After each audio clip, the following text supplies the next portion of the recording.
निकम साहेब आहेत आणि मी माझ्या भावासोबत बाबा कुठं ते आपलं SR करेक्शन चालू पाहायला आलो.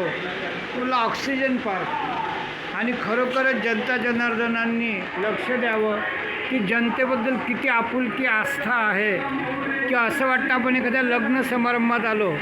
एका प्रसन्न वातावरणात या ठिकाणी एक 10-12 असे हे डेस्क मांडलेले आहेत आणि प्रत्येकाची समस्या ऐकून घेतली जातं आणि त्याला पूर्ण सहकार्य दिलं जातं.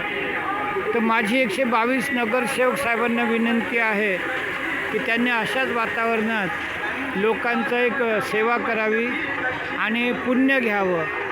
कारण जनता एवढी त्रस्त झालेली आहे आणि आता तर प्रत्येकाला असं वाटतं की आपलं नाव जर नसेल तर आपण मग भारतीयच आहो की नाही, अशी त्याच्यात एक भीती निर्माण झाली.